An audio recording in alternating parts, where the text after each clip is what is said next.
Andy Johnson. We are looking at listening skills, more specifically active listening skills. But do you need seeing skills, feeling skills, tasting skills, smelling skills? Why, for heaven's sakes, do you need listening skills? Are listening skills the same as remembering skills? Are you a good listener? Let's answer that question. What is active listening? Well, first of all, it is a social skill, a valuable social or interpersonal skill that you will use as a teacher with students, parents, colleagues, and even significant others. Also, active listening or listening skills are something you should teach to students, definitely in middle and high school, but yes, even in elementary school. What are listening skills? Well, the goal of active listening is to redirect the speaker. It's not to give answers, it's to help the speaker understand or to find his or her answers to get to the root of the problem, to be quiet and listening. Active listening is not simply being quiet and waiting for a quiet spot to say what you think. That's not active listening. Active listening is not telling. In active listening, there should be very little telling, if any.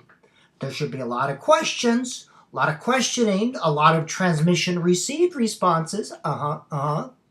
In active listening, it's not about you. You must disappear. What you think does not matter. It's about the speaker. With active listening, you can't expect your students to know these things.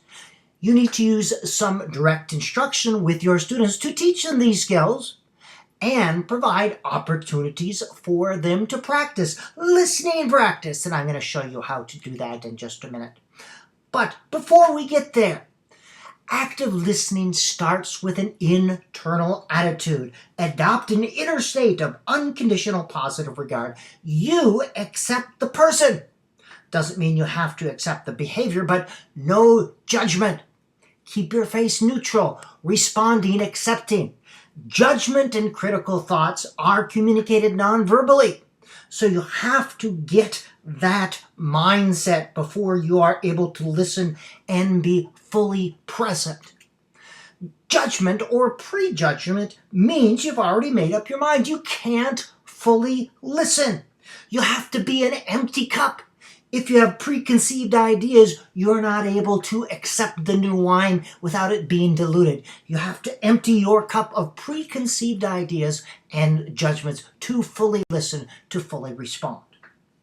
All right, those are some pre-listening activities. We'll get to some specific listening skills next.